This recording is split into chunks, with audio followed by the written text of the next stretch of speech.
Good afternoon, good evening, or good morning, depending on where the world you're watching. This is the International eSports Show, where I, Luke Nella, keep you up to date with the latest news. Want me to cover your scene more? Let me know which region you're from in the comments. Enough with the babble. Coming up, we've got the WGL North American Season 3 Finals, a near miss from Na'Vi, a super secret from our super friends, and an update on A-Series. Let's do this!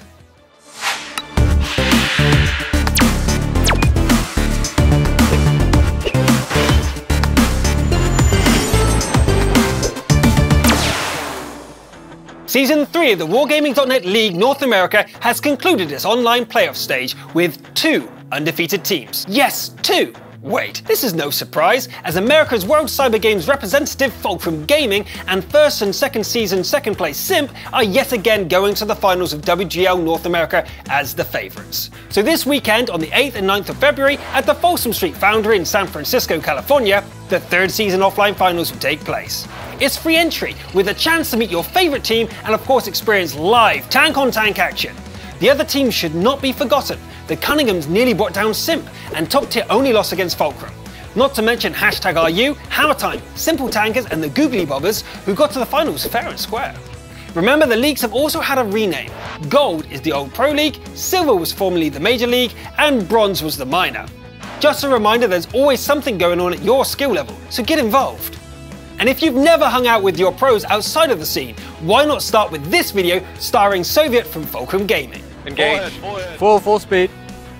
Over in RU, the top team Na'Vi had a league match against Aces. A normal event. But the thing is, the Science of Victory's aid Power Slide was on holiday skiing in Andorra. So they called up their backup player Ali. No problems, right? Well, unfortunately, Killeroyd's internet failed just before the match, so Na'Vi were looking at their first loss. Not if Sly can help it, grabbing his laptop and rushing to his nearest fast food joint for some free Wi-Fi and some fries. He joins the match with 200 ping.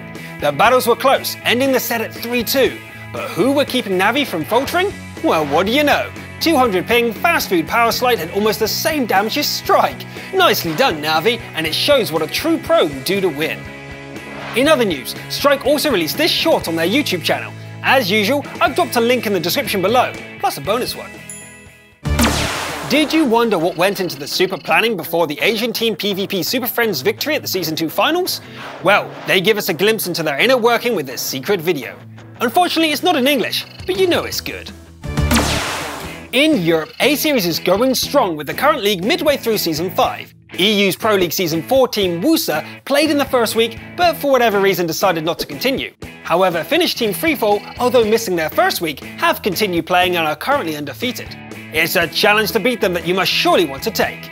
Remember, in A-Series you begin in the Starter League, just to make sure you've got yourself together and can play in the 3 matches a week minimum that's required. Then you move on to Medium, followed by Champions if you're good enough. Finally you reach Absolute, where you meet the future pro teams. This means you'll always have an opponent of roughly your own skill level to battle. And if you're as good as you think you are, you can prove it by taking down the big names in Absolute. I'll see you there.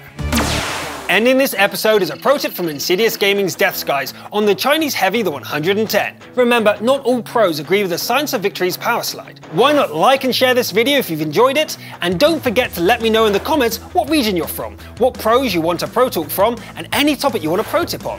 See you next time on the International eSports Show. Hello, I'm Death Skies, team captain of Insidious Gaming, here to give my tips on the 110. The 110 is a tier 8 Chinese heavy tank featuring a fast-firing, accurate DPM gun with high penetration values that favors direct assaults over peekaboo-style defenses. It is mobile enough to keep up with AMX 5100s and can advance and provide effective cover for them. It also has a great view range. Not only that, but its frontal hull armor is arguably the best in tier 8, capable of reliably bouncing shots off its pike nose. Its turret front is adequately armored, allowing it to hull down behind windows or racks and fire from relative safety if needed. Since its lower glacis is not that strong, you need to get in close to prevent opponents aiming at it. So, to take advantage of its armor layout and high DPM, engage in close, sustained engagements. But I'm sure you want to know, how does it compare to the IS-3? Well, it first benefits from not having a weak spot on the turret roof like the IS-3. The 110 trades the spaced armor of the IS-3's side for a stronger upper front glacis. This makes the 110 more resilient to head-on enemy fire, especially when assaulting 50-100s. The lack of side skirts means that the 110 is unable to hold a flank as well as the IS-3. The 110 has a more accurate gun with a faster reload and less aim time at the expense of less alpha damage. This means that you should never play peekaboo against an IS-3 or Borsig, as their higher alpha gun will negate your DPM advantage. The damage trait will not end well for you. Therefore, we can again conclude that the 110 performs better in an aggressive strategy, whereas the IS-3 excels in defensive or slower plays. The 110 also has a better view range than the IS-3, so use its higher view range to check if the streets are clear before you make a fast move against the enemy. Use your pike nose to resist any counterfire and utilize your high DPM to spearhead into the enemy defensive line. Double this with some 50-100s unloading their clips safely behind your protection, and victory is yours. Just be very sure to plan when and where to attack, as the 110s are poorly armored from the side and will be easily destroyed if flanked. Lastly, the equipment setup I recommend for this tank is a gun rammer, gun laying drive and vertical stabilizer to improve its aim time and rather high gun dispersion when moving. In summary, the 110 is a fine addition for any team who wants to be flexible and aggressive at the same time. I'm Desguys from Insidious Gaming. Good luck on the battlefield.